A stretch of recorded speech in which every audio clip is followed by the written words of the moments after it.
Tulane, hey girl, hey.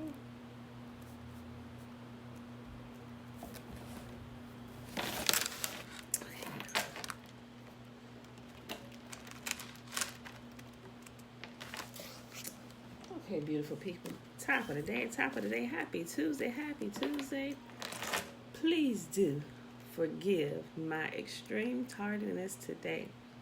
I completely overslept the longest I've slept on a day where it was not the Sabbath. Oh my gosh. I woke up, I looked at the clock, it said 7:27. I'm like, oh my gosh. Jumped up, run to the bathroom, pulled myself together. I'm like, oh my gosh. And then I sent y'all the update. Will be live at 7:45. So sorry. Please forgive me, y'all. I gotta start getting to bed early. I mean, up so late, working on stuff, but I gotta stop doing that. Now, if I was fasting, I could do that because when you fast, well, when you water fast, your body is not taking all the extra energy digesting food, so you get all this extra energy. So, like when I fast, like I literally only sleep like 4 hours a night, and it is completely sufficient for my body. But that's like a week into a long water fast that I do. And I can't sleep. It's almost, I ain't gonna say you get insomnia, but like when you water fast after, like I said, after about a week of just completely water fasting, maybe doing some herbal tea. Yes, I clearly needed to rest, Tiffany. I clearly and I always have my alarm set, just in case. I didn't hear anything going off. Nothing, not a thing. So but yeah, when you water fast, that is actually I found it to be actually quite refreshing, knowing that our body can operate on Lisa, I've been scrolling and waiting on you. Ooh. Yes, peaceful risings. So but yeah, that's why I'm late, y'all. But yeah, if you're thinking about fasting, water fasting, you will gain extreme energy after about, if you're doing a long fast. I say about day 4, 5, maybe 5. If you've never done it before, probably about day 5, maybe. Okay, y'all. So we're starting in Proverbs today. Proverbs 1, 2, and 3. Oh, I got Listen, these are Proverbs of King Solomon. Let me share something with y'all real quick. Something that I learned. Y'all may know, but I just learned, right? Okay, so while looking into some of the further studying the Nazarite law and everything like that, and of course, you're always gonna come across. My stomach pains were horrible. Telling when you were fasting, you probably weren't drinking enough water. Um, but I would not suggest that you jump into a long water fast without doing a lot. I ain't gonna say a lot of research on it, but at least educating yourself enough.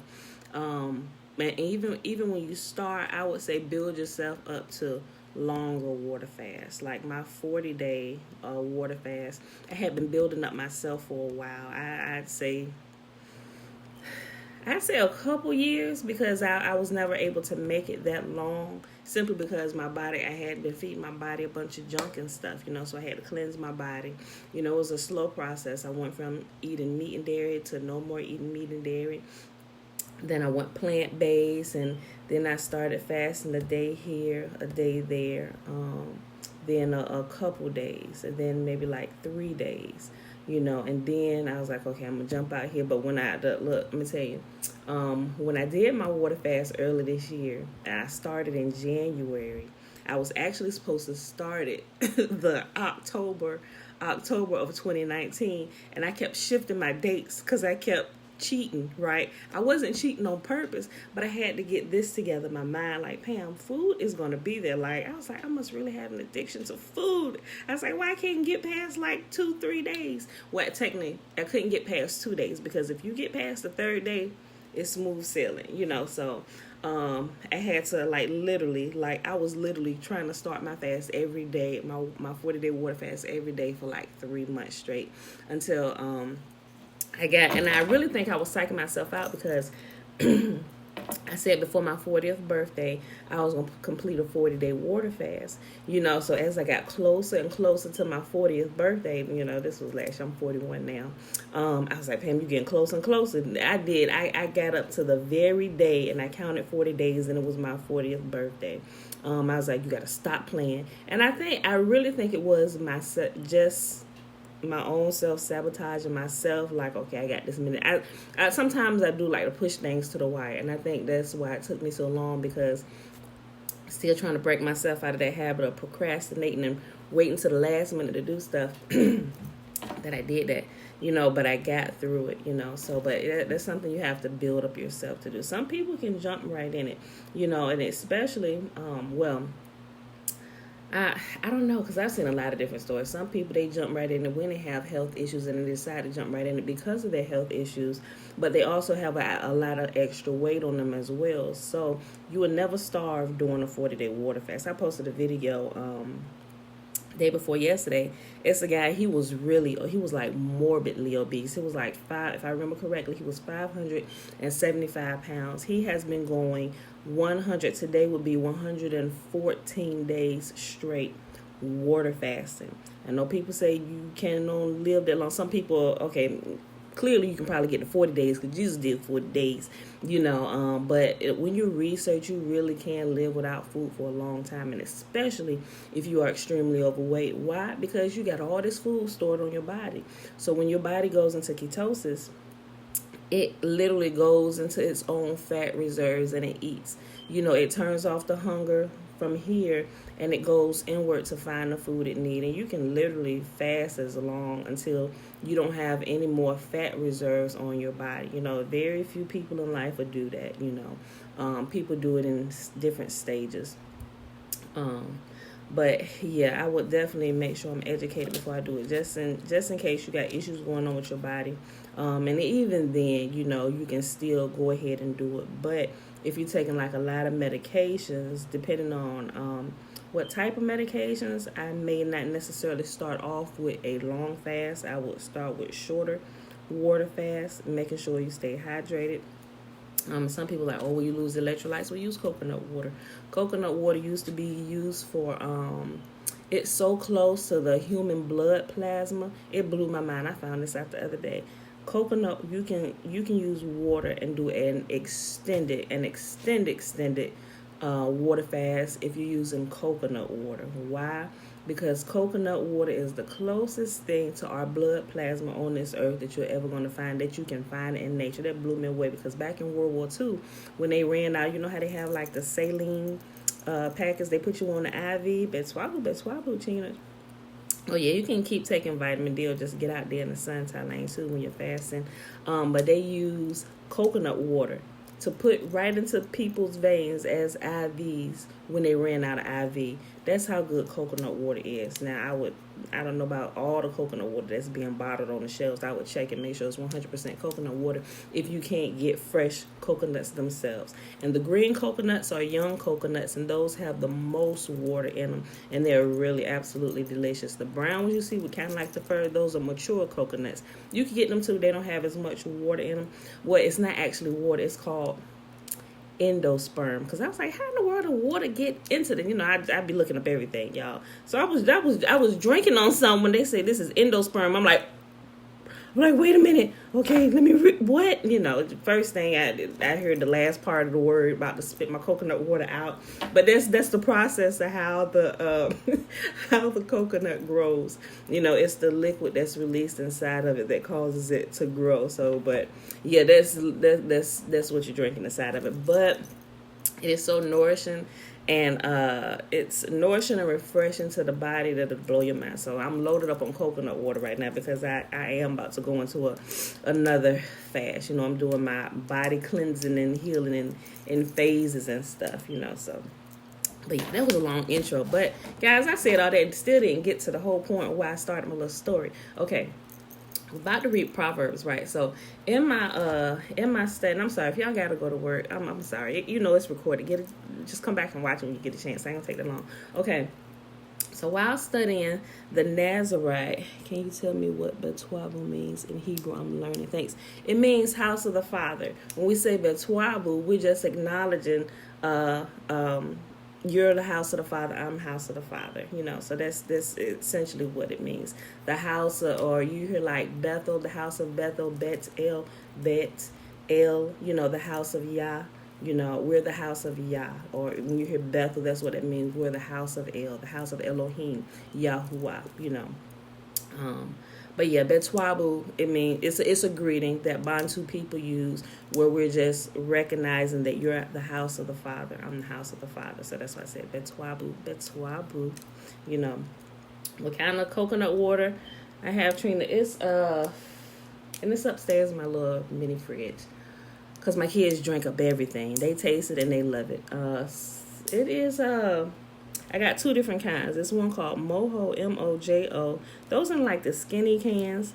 And the other one is oh my gosh, I'm gonna have to post a picture, y'all, cause I forget the name of it. But it's in like the little cardboard carton thingy that they put it in with the blue top. You're welcome. I don't remember the name. It's like right there. Like I be drinking them every day too. I forgot. Trina, I posted a picture of both of them, matter of fact. But also lime and a coconut is really good too. Like I just thought there was like a song somebody made up and they had a bunch of lime seeds. So I was like, and that song came to me, and I found that when I put lime in my coconut water, because when you taste it, coconut it tastes like coconut. Some is not as strong, but when you put the lime in it almost like it makes it taste more like water. I don't know if that sounds right, but it takes some of the coconutty flavor away, but it's really good, so the song lime, put lime in a coconut, drink it all up or shake it all up, whatever, but you can add lime to the coconut too, and it's really good, like seriously. Okay, back to my story, y'all. Okay, so with researching the Nazarite law and everything, and of course you come across Rastafarians, right? Rastafari. But a lot of people, if they don't understand what Rastafarians are, and I notice with what they believe, Rastafarians, well, the original Rastafarians are in Jamaica, which they know they descend from Africa. They are descendants of Abraham, Isaac, and Jacob, right? But they actually are law-abiding people who keep the commands of Yah. Now some of them, I ain't talking about the ones that go into smoking weed and stuff. That's when they started kind of branching off, adding extra stuff. You see them with the long locks or whatever, and they just like let it grow wild. They don't necessarily tend to it. They just let it do its thing. So that's why their dreads look nappy and matted, and you got real fat dreads, and you got some skinny dreads, and they look like, did you do something with that? So, and they let their beard, everything. Some of them even put locks in their beards and stuff. But when you see that, they're actually, and I'm not going to say all of them, because some of them are, but not all of them. If you talk to some of them, I've come across some Rastafarian Nazarites, and they'll explain the difference, and some of them even know the difference where they split, because at some point in time there was a split in what they believe, and I said all that because the ones when they split who they worship, Haile Selassie was a emperor of the Ethiopia kingdom of Ethiopia, right? He was a really good man. He was a real man. He was a righteous man, but I don't know where that came in, where they started teaching their weeds in every group. Yeah. I don't know where they started teaching that he was like the second coming of Christ, or maybe some trolls got in there and started doing that way back. But I was like, well, let me see. I'm going to see what he actually said out of his own mouth. And I looked at some things by him. But Haile Selassie said out of his own mouth that he was not the second coming of Christ. Matter of fact, he said, I am only a man. He said, I'm a righteous man. And he kept to the laws, the statutes, and the commands of Yah. I'm like, oh, snap. So which I'm like, but you can tell, even by looking at that, you can tell some people just follow things blindly by hearing what other people say without actually going to the source. Because had they actually listened to some of the words of Haile Selassie himself that came out of his own mouth, they would have heard that he is not a God. He said that he is not a God, and he was of the mindset that he knew that some people had begun to worship him simply because he was a good king. He was a really, really good king. Some people, they fall into the, that's human nature. Sometimes you want to, when people are good to you, you want to just like, oh man, to bless you and give you stuff. Some people, you see people bowing before royalty and stuff like that. I get that, but Haile Selassie himself, he said, I am only a man. I am only a man. I am not a God, so where that got, I don't know, people still, some that are Rastafarians or whatever, that they actually worship him. But also something that I found out too. Did you know that Haile Selassie is a direct descendant from King Solomon? He is the also he comes from the lineage of King Solomon and Bathsheba, from that line. Yes, that blew me away. And look, Haile Selassie was a black man. So think about that. So it's little things like that where when we put the clues together, when we actually go do some research, and you can even track back, like, they was black too. Of course, it's a black continent. So, all right, y'all. That intro was long enough. I kind of got sidetracked, but that was the whole point of doing it, because we're reading Proverbs, and they were written by King Solomon. That's something I thought I could share, one of his descendants that we know of and we hear today. But yeah, some Rastafarians, they have taken a Nazirite vow, and they don't cut their locks. But I don't know that I would let mine get matted and nasty like that. The palm roller or something, it just say you can't put scissors to your head. You can't cut your hair during the time of your vow. So take it, palm roller to something, keep it nice and neat, or wrap that jank up, put it up. If it's looking crazy. So, but I just wanted to share that with y'all if you didn't know. So it blew me away. I thought it was pretty cool, so I wanted to share with y'all. Okay, y'all. I know some of y'all got to go to work, probably at work listening. All right, Proverbs reading today, Proverbs 1, 2, and 3. It is Tuesday, September the 22nd, 2020, day 258 of year 2 of reading through the books of the Law and the Prophets, also known as the Old Testament. And of the 2-year count, it is day 621 without the Sabbath and the Sabbath feast days added into the count. If they were, we'd be in number 700 something. All right, Proverbs chapter 1. Hold on, make sure I'm in the right. Hold on. My son came and took my mouse, so I got to do this with my finger. That's what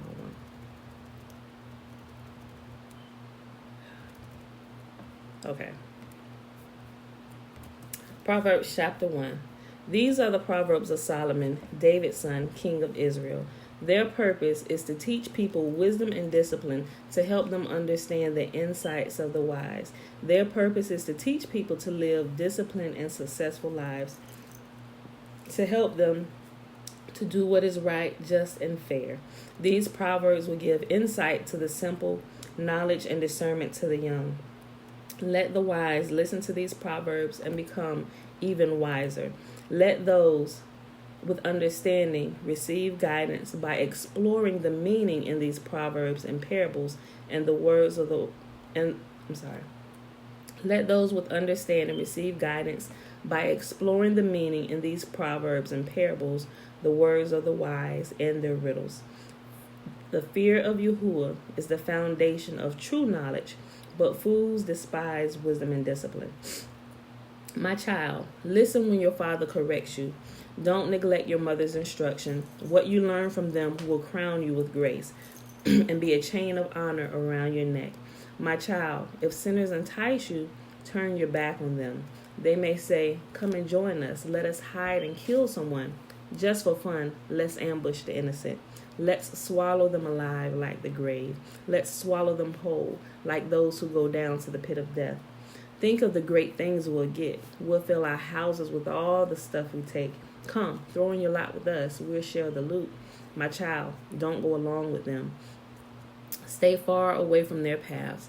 They rush to commit evil deeds. They hurry to commit murder. If a bird sees a trap being set, it knows to stay away. But these people set an ambush for themselves. They are trying to get themselves killed. Such is the fate of all who are greedy for money. It robs them of life. Wisdom shouts out in the streets. She cries out in the public square. She cries to the crowd along the main street, to those gathered in front of the city gate. How long will you simpletons insist on being simple-minded? How long will you mockers relish your mocking? How long will you fools hate knowledge? Come and listen to my counsel. I'll share my heart with you and make you wise.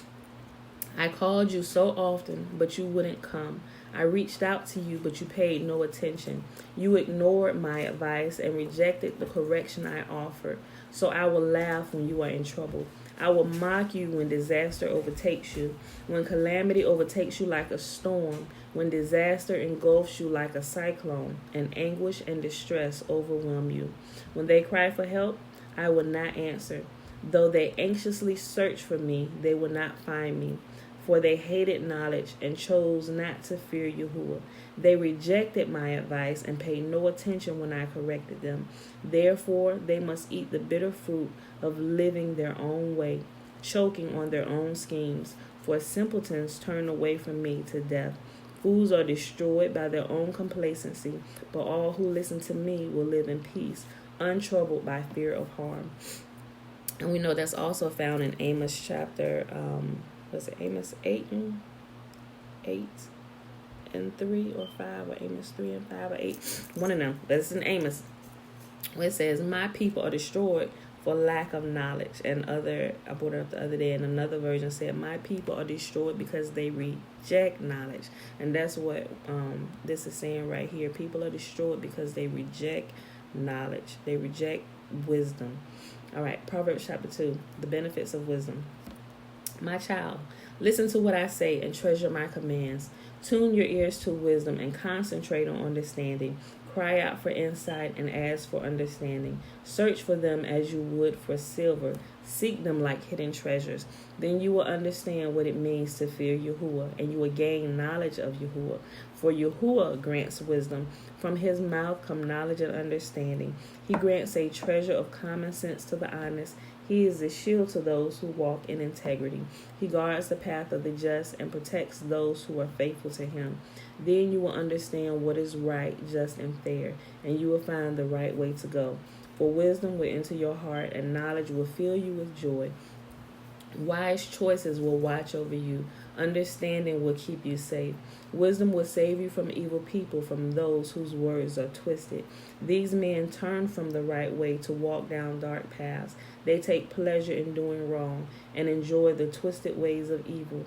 Their actions are crooked and their ways are wrong. Wisdom will save you from the immoral woman and from the seductive words of the promiscuous woman. She has abandoned her husband. She ignores the covenant she made before Yah. Entering her house leads to death. It is a road to the grave.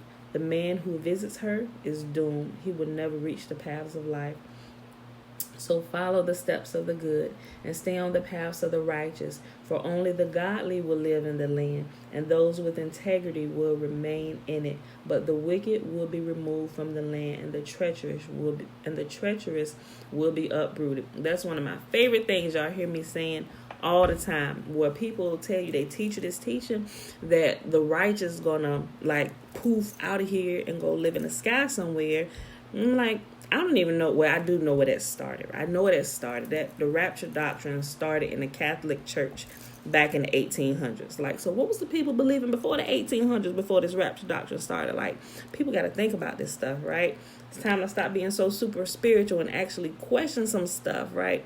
So, but that's what it says constantly through and through. Yahuwah said that the righteous will inherit the earth, and those who are wicked are going to be rooted out, So take care of this place while we're here. I mean, some place, I don't know, Babylon might be destroyed, but y'all get what I'm saying, right? As time goes on, the wicked are going to die out, and the righteous are going to reproduce, and we inherit the land, because the earth was given to us as a gift from Yah, So... But that's where you find it at. Well, not just there either. You find it in quite a few places in Proverbs and, in Psalms, and right here in Proverbs chapter 2, verses 21 through 22. All right, y'all. Last chapter for today, Proverbs chapter 3. My child, never forget the things I have taught you. Store my commands in your heart. If you do this, you will live many years, and your life will be satisfying. Guys, turn it down. I'm sorry, y'all. They got a whole parade walking through here. Turn it down. And you took my mouse, too. I want it back. Yeah, I want my mouse back. Okay. I'm sorry. My child, never forget the things I have taught you. Store my commands in your heart. If you do this, you will live many years and your life will be satisfying. Never let loyalty and kindness leave you. Tie them around your neck as a reminder. Write them deep within your heart. Then you will find favor with both Yah and people, and you will earn a good reputation. Trust in Yahuwah with all your heart, and do not depend on your own understanding. Seek his will in all you do, and he will show you which path to take. Don't be impressed with your own wisdom. Instead, fear Yahuwah and turn away from evil. Then you will have healing for your body and strength for your bones. Honor Yahuwah with your wealth and the best part of everything that you produce. Then he will fill your barns with grain, and your vats will overflow with good wine. My child, don't reject Yahuwah's teaching. My child, don't reject Yahuwah's discipline. Don't be upset when he corrects you. For Yahuwah corrects those he loves, just as a father corrects a child in whom he delights. Joyful is the person who finds wisdom, the one who gains understanding. For wisdom is more profitable than silver, and her wages are better than gold. Wisdom is more precious than rubies. Nothing you desire can compare with her. She offers you long life in her right hand and riches and honor in her left. That is true, because if you have wisdom, you don't need anything else. Your wisdom will teach you everything you need to know. And you will learn how to see wisdom in everything, in nature, in situations, and other people. You will have wisdom to produce wealth for yourself. She offers you long life in her right hand and riches and honor in her left. She will guide you down delightful paths. All her ways are satisfying. Wisdom is a tree of life to those who embrace her, and happy are those who hold her tightly. By wisdom, Yahuwah founded the earth. By understanding, he created the heavens. By his knowledge, the deep foundations of the earth burst forth, and the dew settles beneath the night sky. My child, don't lose sight of common sense and discernment. Hang on to them, for they will refresh your soul. They are like jewels on a necklace. They keep you safe on your way, and your feet will not stumble. You can go to bed without fear. You will lie down and sleep soundly. You will not be afraid of sudden disaster or the destruction that comes upon the wicked, for Yahuwah is your security. He will keep your foot from being caught in a trap. I want to share a story with y'all about that. Oh my gosh. Should I share this? Okay, this is a business story, right? Okay. Let me finish reading this, and I'll come back. Okay. I'm sitting here thinking, because it has to do with our business and the lesson that we learned. But y'all warned us ahead of time, a couple times. Okay, all right, hold on. You do not need to be afraid of sudden disaster or the destruction that comes upon the wicked, for Yahuwah is your security. He will keep your foot from being caught in a trap. Do not withhold good from those who deserve it when it is in your power to help them. If you can help your neighbor now, don't say, come back tomorrow and then I help. Don't plot harm against your neighbor, for those who live nearby trust you. Don't pick a fight without reason when no one has done you harm. Don't envy violent people or copy their ways. Such wicked people are detestable to Yahuwah, but he offers his friendship to the godly. Yahuwah curses the house of the wicked, but he blesses the home of the upright. Yahuwah mocks the mockers, but he is gracious to the humble. The wise inherit honor, but fools are put to shame. And that is our reading for today. Okay, so before I do the blessing real quick, let me tell you about it's a couple times, right? Okay. So back up to here to verse 26, the end of verse 26, where it says Yahuwah is your security and he will keep your foot from being caught in a trap. Let me tell you, okay. So it's something that happened in our business early on. This has to been, let's see, we've been in business since 2008. So I would say this had to be 2010. That's how long ago. So we learned about some of the things we suffered making some poor decisions. But let me tell you, Yah has always warned us ahead of time, right? Now this was in one of our business dealings, right? So we was just learning how to market ourselves. And so me and my husband, so there was a client that we had that gave us some work, right? And we did the project. We went to Maryland to, we installed commercial furniture systems, cubicle systems, right? So my husband is like the field manager, and I'm handling all the contract paperwork, right? So, but one of the clients, you could just think about it, right off the top of your head, that's wrong. That's that man's client, right? But so what happened was, we were making at this time we were still making brochures for our business. So we was doing the brochures and everything, and my husband had taken some of the brochures, when we when he went out to pick up some product from one of our clients, right? So we was doing work for this one particular husband and wife, which also has their own installation company, right? So they teamed up with us. But the client that we were picking up the product from, my husband, he noticed, he's like, oh, well, they're a dealership, and we might be able to get more work directly from him. I was like, yeah, true. I was like, but I don't know. Because that's to me, that kind of seems like, going behind somebody's back. You would have to, if you want to do that, you would, hey, do you mind if I go over here? Oh, yeah, man, go ahead. They got a whole bunch of work. You can get it from us, or you can get it directly from them. But a lot of times, people don't like to do that because it seems like, it's almost like you're cutting them out the picture and you're going directly to the source. And that's not a problem. It would not have been a problem had we not already started getting work from this source through our contact, right? So now it was kind of like a behind the back thing, right? Okay, we know that's wrong. I knew it was wrong. We let's just say we both knew it was wrong, right? And but early on in the business, trying to make money for the family, pay the bills and stuff, because this was our only source of income. Our business has been our only source of income, besides for my tax practice, right? So, but this was the big money maker that feeds our family, has been feeding our family for over a decade, right? So he made an appointment to go in to see the main point of contact, which we should not have been talking to. Even before he did that, y'all had given me a dream. Now, at this time, when this was about to happen, I didn't know that my husband had made the decision to go in and take one of our brochures and give it to him. But I had a dream the night before, right? Let me tell you what the dream was. And y'all warns us.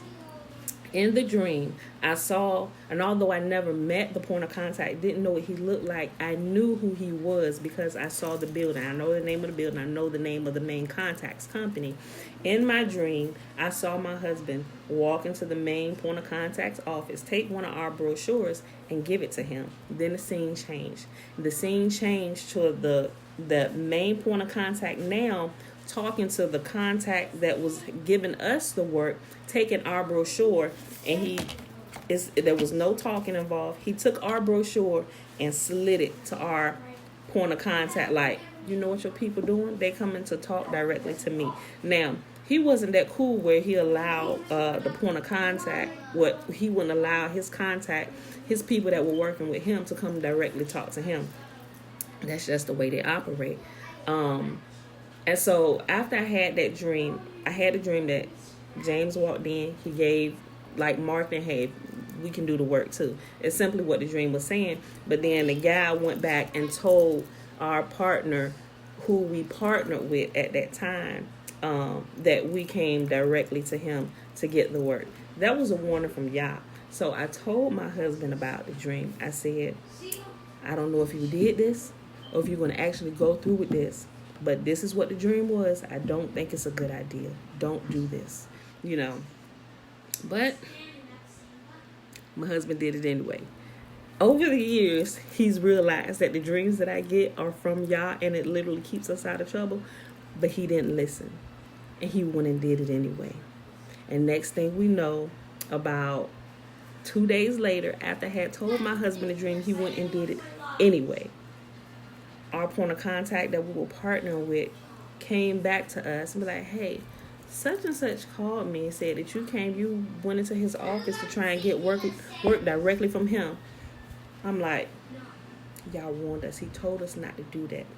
That guy was not cool enough to do that with. So, but what ended up happening was, the partner that we had, he was still a good guy.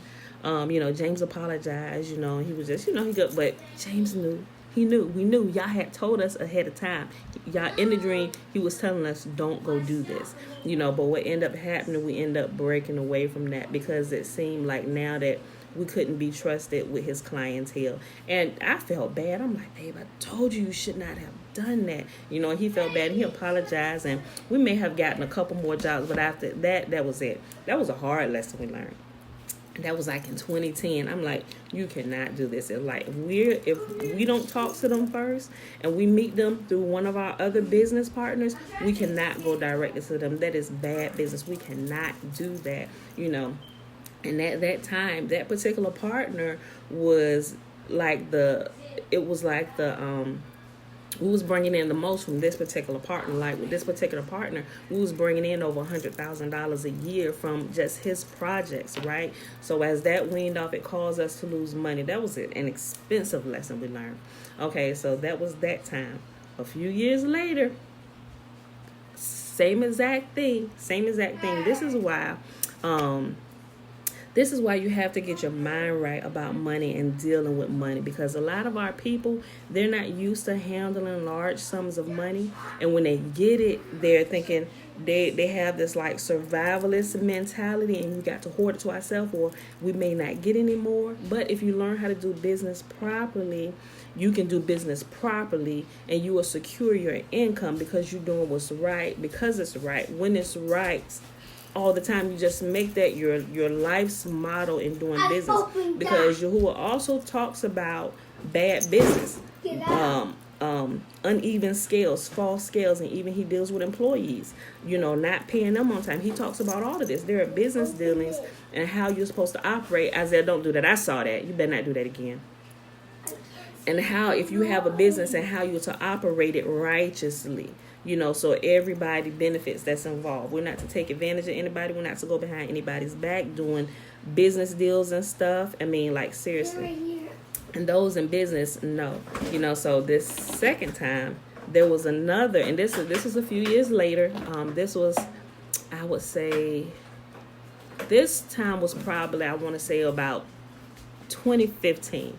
Almost the same scenario, but this time, we were directly in a dealership working with a big dealership. This particular dealership was bringing us in over $300,000 a year from this particular one. So at this time, and I think it's different levels where y'all test us. And okay, you're making more money now, and it's like, okay, so there was a particular person who actually worked inside the dealership. There was a project manager that we were dealing with. This particular project manager was doing some unethical things, right? So you have projects and they have percentages on top of them, and project managers, they get commissions based on how much money they save the company with putting out the project to the installation company, right? So we're the installation company, we're working with the project manager inside the dealership, right? So what this particular project manager was doing, there's a way that you give out bids to companies. So the company gets it, and they put it out to at least 3 different contractors to bid on, and they go with the best price. Mom. And not just the best price, but the ones who they think are competent enough to handle the particular job. Yeah, it is. That's tuna fish, babe. So, but what happened was, what he was doing, the guy who actually worked for the company, he would go to he had his ones that he would choose from, and we were one of the ones, we was doing a lot of the work for this particular company.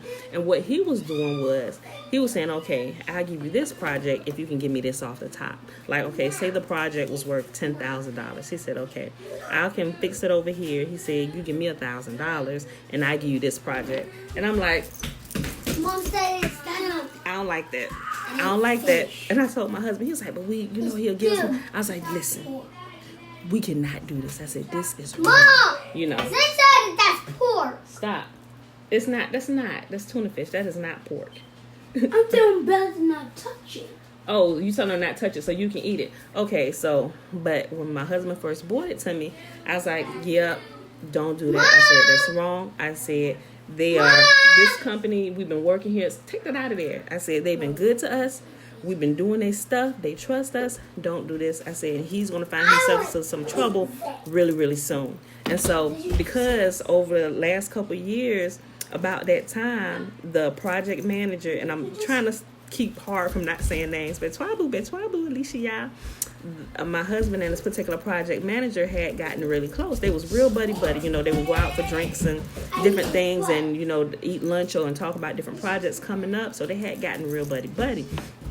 And so my husband come back and share this stuff with me. So I was like, babe, I don't think that's a good idea. I said, and he is going to get caught sooner or later, because you know me, I just kind of grew up in a, not that I've always been perfect, but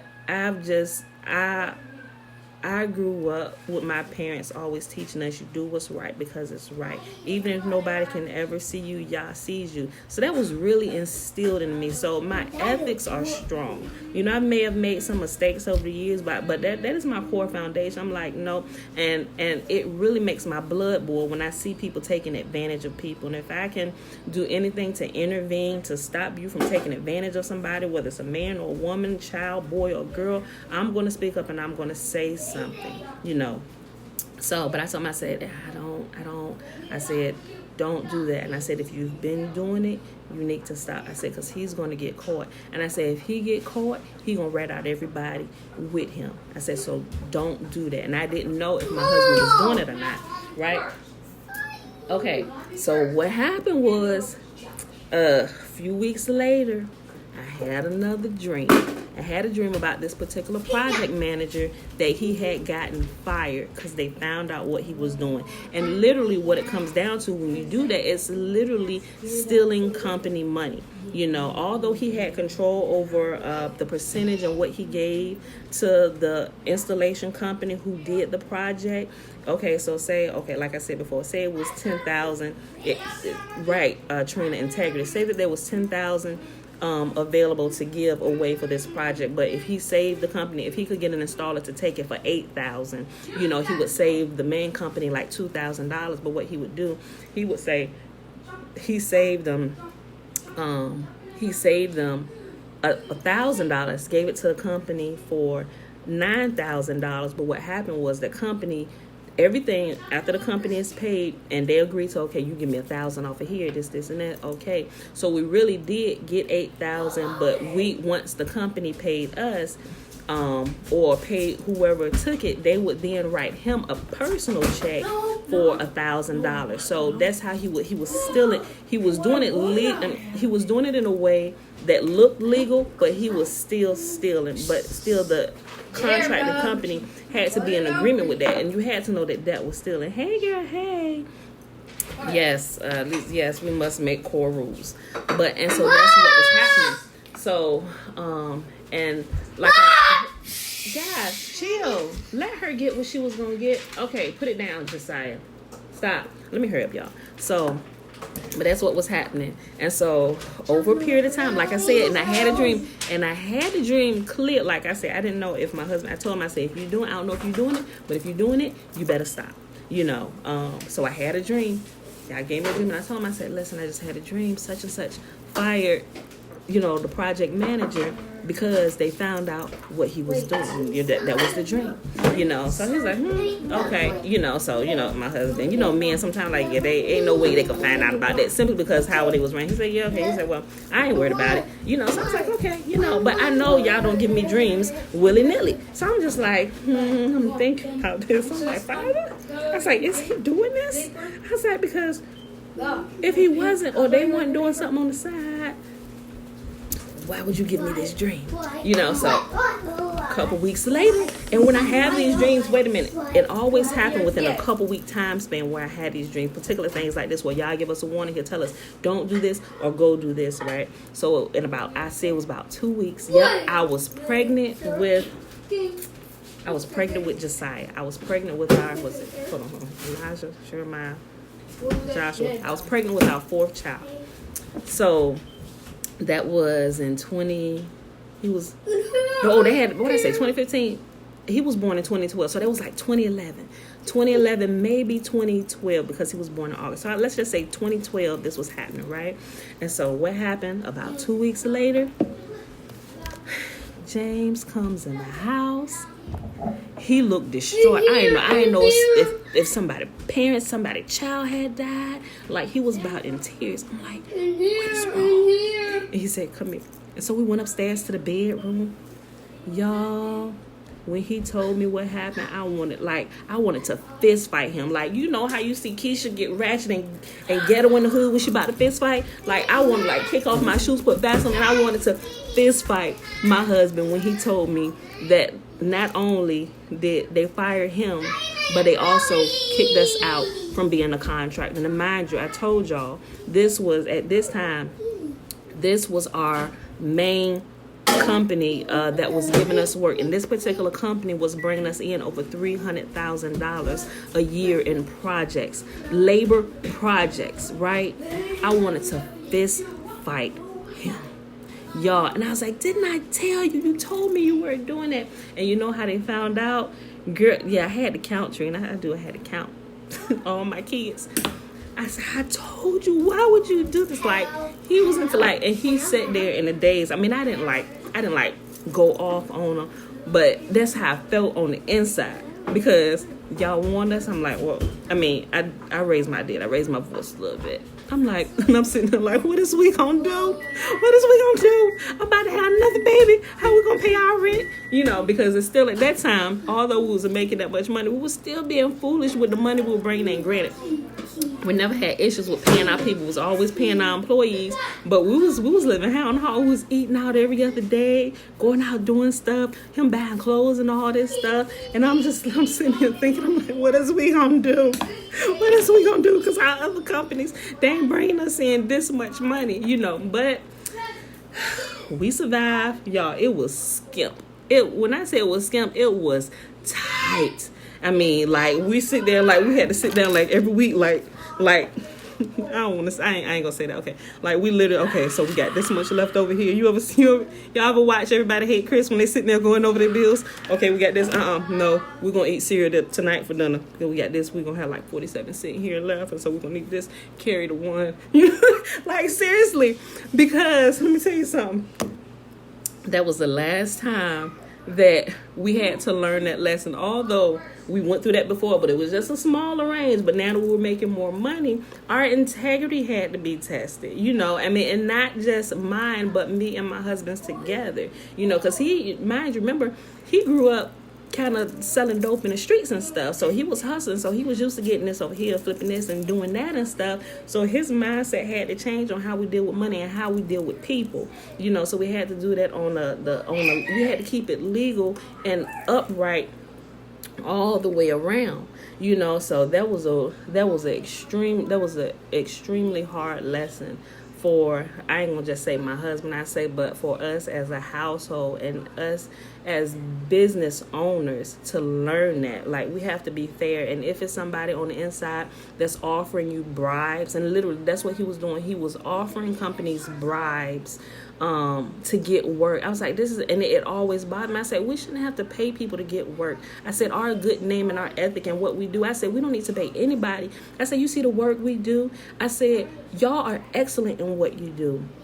I said, we don't need to pay anybody to get work. I said, if they don't want to use us, they just don't want to use us. I said, but there's somebody who will, you know. But you know, that street mentality, it's a quick come up, we do this like this, I just throw my man this and he gonna give me this, you know. That's how he was thinking about it. But I tell you, never from that day has he ever done that again. And every time, because we come across different project managers who still do that to this day, and he'll come tell me, he's like, I learned my lesson from that a long time ago. We are not doing that. If you can't give me this project based off of our previous work and our integrity and what you know we can do and our work that you constantly seen us reproduce time after time after time after time again, go ahead and give it to somebody else, you know. So we had to learn that lesson twice. And let me tell you that when they kicked us out of the company that time, we struggled. I ain't gonna say we struggled, but based on what we had currently been doing, you know, almost like over $500,000 coming in at this time. I mean, they were paying us, like I said, over $300,000 a year. So that's over $250,000, like every year that we were getting from this particular company, like literally consistently, like at least $325,000 a year that this particular company was bringing us in from the projects that we were doing from them. That was a hard lesson for us, you know, from where we've come from and being able to handle this much money. We was like, this is never going to happen to us again. First of all, we got way too many kids, and we can't be out on the streets, you know. Speak of my wonderful husband. What's Here up? he is. So Live and direct. Live I mean, and straight direct. up and down, no sideways. Hey, baby. Yes. Look at it like this. And you know I'm still live, so Live and direct. Listen, straight up.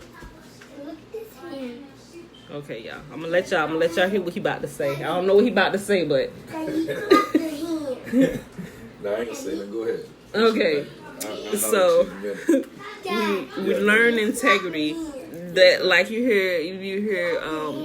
hear Christian folks say Jesus learned by the things he suffered. I don't necessarily know where that came from. But I actually think there's something there. But we literally learned that hard lesson by what we suffer, you know, and we learn from our mistakes. So we learn a massive amount of wisdom in our early years of business on what to do and what not to do and how to walk in integrity at all time in business dealings with everybody. And those who would seek to bribe you, you run far away from them. Don't do business with people who even if they even come to you out the side of their mouth, hey, we could do this, and this. You know that their heart is not right, their intentions are not good, and they're eventually going to get caught, and you don't want to get caught up with them. I'm telling you, stay far away from people who do business like that. I'm telling you from personal experience, it'll have you out on the streets. I'm telling you, especially if you got kids, that's a no-no. Do good business right. I was looking nervous here because, girl, I don't be knowing what my husband going to say. I'll get you nervous. Yeah, because he'll say something and they'll be like, Daddy, we make a boil. Who cares? I mean, who yeah, cares? like he don't care. He don't care. So I'm trying to keep this conservative because you know we got some virgin ears up here, you know. So, but let me go ahead, y'all. So that was I done told y'all quite a few stories today. Let me go ahead and go up here to this blessing because he about to get live and direct. Numbers chapter 6. It's scary when you about to say something. Trina said it's scary when you about to say something. Kiss me, you give me kick. Yeah, y'all know James Murphy don't care. He might throw in a curse word here and there too. You need to hear sometimes straighten you up. Keep you straight and narrow. You ain't like your mom and daddy ain't never did it to you. You know what I mean? Okay, y'all. All right. Numbers chapter 6 verses 22 through 27 is the blessing. And remember the Nazarite vows in the first 21 verses of this chapter. And Yahuwah spake unto Moses, saying, speak unto Aaron and unto his sons, saying, on this wise ye shall bless the children of Israel, saying unto them, may Yahuwah bless us and keep us. May Yahuwah make his face to shine upon us and be gracious unto us. May Yahuwah lift up his countenance upon us and give us his peace. And they shall put my name upon the children of Israel, and I will bless them. All right, make sure you're not getting here. You half naked now. Okay. Right there. Start. Don't get close. All right, y'all. I love y'all. I love y'all, and I see y'all bright and early in the morning. Peace. Wait, Mom, wait. Okay, go ahead. Give me some of that kid. Okay, wait. You look. Give me some of that kid. Brother, hurry press the button, girl. Hurry up. You gonna do like that? Hold on. Press the button. What is this?